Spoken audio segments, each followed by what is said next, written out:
सब्जी चिकन सब भूल जाएंगे जब आप बनाएंगे बहुत ही मज़ेदार ढाबा स्टाइल दाल। बड़े बड़े ढाबों पर आपने ऐसे दाल चावल तो ज़रूर खाए होंगे जो बहुत ज़्यादा मज़ेदार लगते हैं। अगर एक बार आपने अपने घर में ये दाल चावल की रेसिपी ट्राई कर ली तो आपके घर में रोज़ाना इस दाल चावल को बनाने की फरमाइश की जाएगी।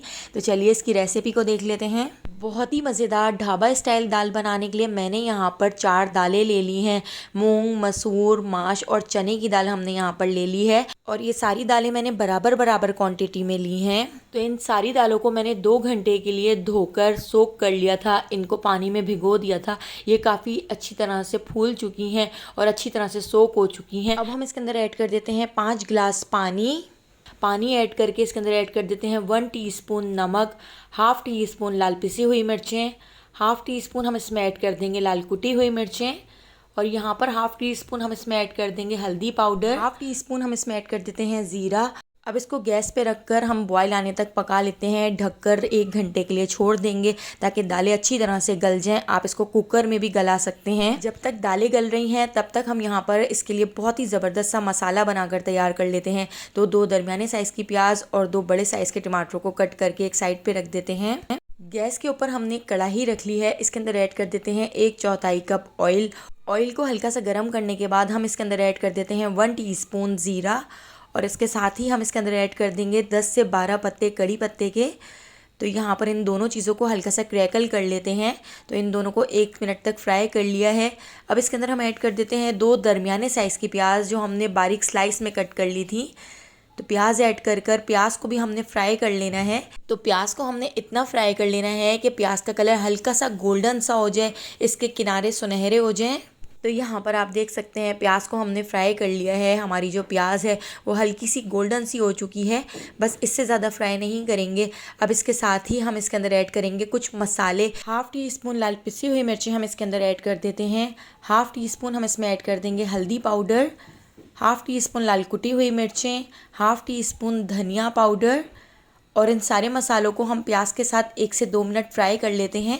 तो लो फ्लेम पर हम इस तरह से जब मसालों को फ्राई करेंगे तो मसालों का टेस्ट बहुत ही ज़बरदस्त सा हो जाता है। तो इस तरह से देखिए 1 से 2 मिनट मैंने ये सारी चीज़ें फ्राई कर ली हैं। अब हम इसके अंदर ऐड कर देते हैं टमाटर। तो हमने यहाँ पर 2 बड़े साइज़ के टमाटर ले लिए थे। टमाटर को इस तरह छोटे छोटे क्यूब्स में कट करके हमने इसके अंदर ऐड कर दिया है। अब टमाटरों को भी अच्छी तरह से इसमें मिक्स कर लेते हैं और साथ ही हम इसमें नमक ऐड कर देते हैं। नमक हमने दाल में भी ऐड किया है, तो यहाँ पर हाफ टी स्पून नमक मैं इसके अंदर ऐड कर देती हूँ। तो नमक आप अपने टेस्ट के हिसाब से ऐड कर सकते हैं। नमक ऐड करने से टमाटर जल्दी से सॉफ्ट हो जाते हैं। अब हम इसके अंदर ऐड कर देते हैं 1 कनौर का क्यूब। अगर आपके पास ये कनौर क्यूब ना हो तो इसकी जगह आप चिकन पाउडर भी 1 टीस्पून ऐड कर सकते हैं। इससे बहुत ही मज़ेदार सा फ्लेवर हो जाता है। ढाबों में जो आप दाल खाते हैं उसमें कनौर का चिकन क्यूब ये लोग ज़रूर ऐड करते हैं या चिकन पाउडर ज़रूर ऐड करते हैं। इसी से इस दाल का जो फ्लेवर होता है बहुत ही मज़ेदार सा हो जाता है। अब हम इसको ढककर 15 मिनट के लिए छोड़ देते हैं ताकि टमाटर अच्छी तरह से सॉफ्ट हो जाएँ। तो देखिए टमाटर हमारे यहाँ पर सॉफ्ट हो चुके हैं। अब चमचे से इस तरह से दबा दबा के हम टमाटरों को तोड़ लेते हैं और इसको भून लेते हैं। हमने इस मसाले को इतना भून लेना है कि टमाटर इसमें अच्छी तरह से घुल जाएं, प्याज घुल जाए और साइडों से ऑयल ऊपर आ जाए।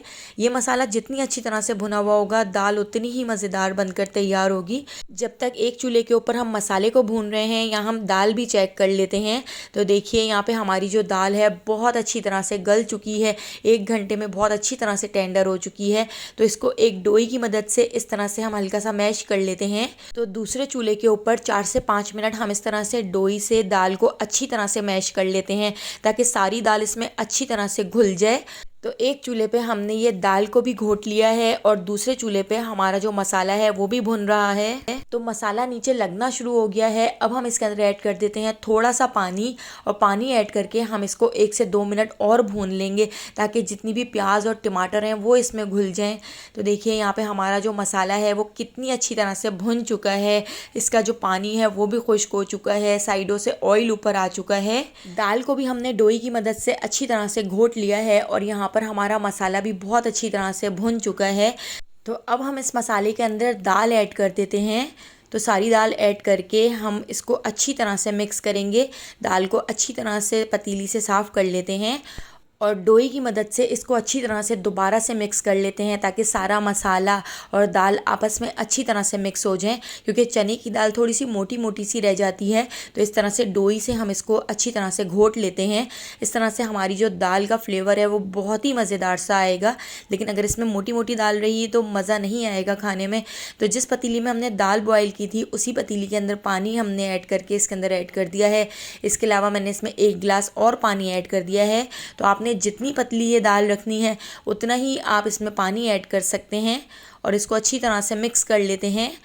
पानी ऐड करके अब मैं इसको 15 से 20 मिनट ढककर और पका लेती हूँ ताकि दाल अच्छी तरह से आपस में मसाले के साथ मिक्स हो जाए। साइडों से साफ़ कर लेते हैं। जितनी देर 15 से 20 मिनट दाल पक रही है, अब हम इसका एक बहुत ही ज़बरदस्त सा भगार बनाकर तैयार कर लेते हैं। तो इस ढाबा स्टाइल दाल के भगार को बनाने के लिए मैंने यहाँ पर साबित लाल मिर्चें ले ली हैं। 2 तरह की इस तरह से मैंने मिर्चें ली हैं। यहाँ पर मैंने आधा बंच लहसुन का ले लिया है जिसको इस तरह बारीक बारीक कट कर लिया है। यहाँ पर मैंने कड़ी पत्ते ले लिए हैं, तो 10 से 12 कड़ी पत्ते भी हमने इसके अंदर ऐड कर दिए हैं। हाफ़ टी स्पून ज़ीरा ऐड कर दिया है और हमने इसमें थोड़ा सा ऑयल ऐड कर दिया है। अब हम इसका एक भगार बनाकर तैयार कर लेते हैं। इन सारी चीज़ों को गोल्डन सा कलर आने तक फ्राई कर लेते हैं। तो देखिए भगार भी हमारा यहाँ तैयार हो चुका है। अब इस भगार को हम इस दाल के ऊपर ऐड करेंगे। तो सारा भगार हम इस दाल के ऊपर डाल देते हैं और इसको डिश आउट कर लेते हैं। तो देखिए हमारी बहुत ही टेस्टी, बहुत ही मज़ेदार ढाबा स्टाइल दाल बनकर तैयार हो गई है, जो डेली रूटीन में आप बनाकर तैयार कर सकते हैं। घर में सबको बहुत बहुत पसंद आएगी। एक बार इस रेसिपी को ज़रूर ट्राई कीजिएगा। रेसिपी पसंद आई हो तो लाइक, शेयर और सब्सक्राइब करना बिल्कुल भी मत भूलिएगा और बेल आइकॉन के नोटिफिकेशन को ज़रूर ऑन कीजिएगा, क्योंकि डेली मैं बहुत ही मज़ेदार सी रेसिपीज़ आपके लिए लेकर आती हूँ। आने वाली वीडियो तक मुझे दीजिए इजाज़त। अल्लाह हाफ़िज़।